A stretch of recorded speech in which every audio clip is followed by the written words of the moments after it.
Olá a todas e todos, sou o professor Célio Melilo. Na aula de hoje a gente vai estudar o coeficiente linear e o coeficiente angular de uma função afim.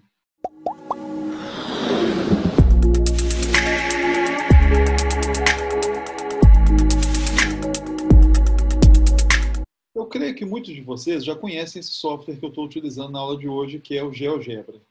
Para quem ainda não conhece ou para quem ainda não usa, recomendo como um excelente software para estudo de funções, especialmente para a gente que está no primeiro ano e vai precisar disso durante o ano todo. Eu vou começar aqui nesse plano cartesiano que a gente tem diante de nós, eu vou desenhar o gráfico de uma função do tipo que a gente está trabalhando já nessa unidade, que é a função afim f de x igual a x mais b. Essa função tem seus parâmetros a e b já previamente determinados aqui, que o a vale 0 e o b vale 1. Será que já dá para a gente antecipar como que vai ser o gráfico dessa função? Que a gente está falando que é a função f de x igual a 0x mais 1. Se você imaginou uma função constante, passando na altura do 1, você acertou. De fato, a função afim, em que o a vale 0, em particular, se torna a função constante. F de x igual a b. Com b valendo 1, ela passa a ser o f de x igual a 1. Mas e se o b valer 1,1? E se o b valer 1,2, 3, 4? Vocês estão percebendo o que está acontecendo com a função? Conforme eu mudo o valor de b, 1,5, 2, 2,5, 3, cada vez a função vai ter sua constante diferente. E isso até que era bem de se esperar, né? O valor do a está paralisado ali por enquanto. Eu vou deixar o b, digamos aqui, estagnado, valendo 2. E vamos mexer com o valor de a um pouco? E vamos ver o que vai acontecer?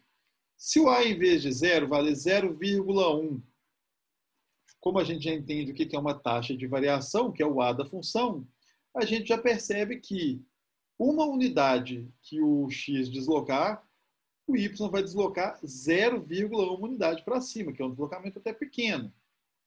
Mas e se o a for 0,2, 0,3, 0,4? E se o a for 2?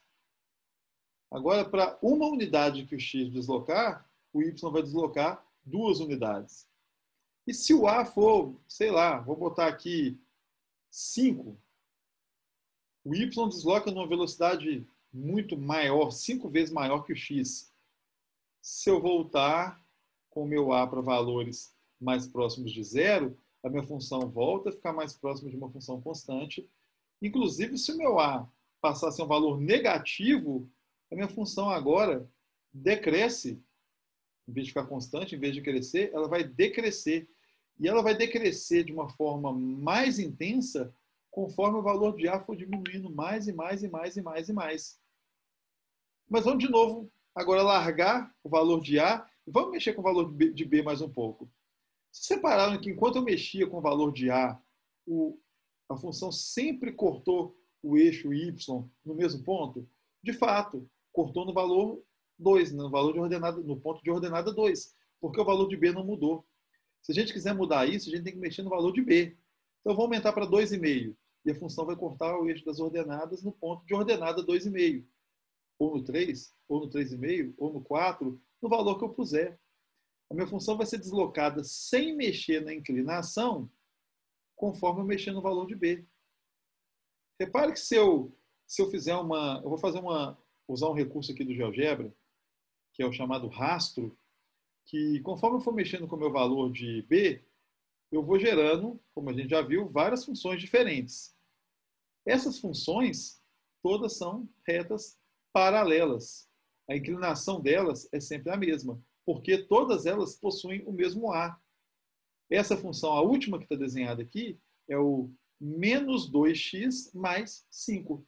Ela corta o eixo y no 5 e a inclinação dela é menos 2. É uma inclinação negativa e por isso a função ficou decrescente. Vamos até dar uma organizada nisso, porque o que a gente está observando já é uma propriedade importantíssima do coeficiente angular, que é o a. Coeficiente angular, ou também chamado taxa de variação da função. Esse valor, ele determina o crescimento ou decrescimento da função. Quanto maior for o valor de A, mais a função fica crescente, numa intensidade maior. E quanto menor, ela vai ficando decrescente, também numa intensidade maior, conforme o valor de A for menor ainda. Essa família de funções aqui é uma família de, sei lá, dezenas de funções, todas elas com B valendo 5. Então, todas estão cortando, formando esse desfecho até bonito de funções. Eu vou desabilitar esse rastro da função para a gente poder enxergar a transformação das funções conforme eu mexo no A e tentar fixar a seguinte informação. Quando o A é negativo, a função é decrescente. Quando o A é positivo, a função é crescente. Quando o A é zero, a função é constante. E o B? O B não vai interferir em nada o crescimento ou decrescimento da função. O B, que também é chamado de coeficiente linear, ou até mesmo de valor inicial da função, é o valor que você vai observar onde ela cortou o eixo y. Vai ser ordenada do ponto de interseção entre o gráfico da função e o eixo y. Conforme o valor de B mudar, eu vou ter esse ponto de interseção mudando também. Inclusive, se eu pegar uma função, digamos, 2x mais 0, vou mudar o B aqui para 0, ela vai cortar o eixo y na origem, no próprio zero. Então, enquanto o A determina a inclinação, por isso até o nome de coeficiente angular, vai fazer até mais sentido quando vocês estudarem geometria no terceiro ano, porque usa um pouco de conhecimentos que a gente não vai abordar agora. Mas até esse nome, coeficiente angular, vai fazer mais sentido no futuro.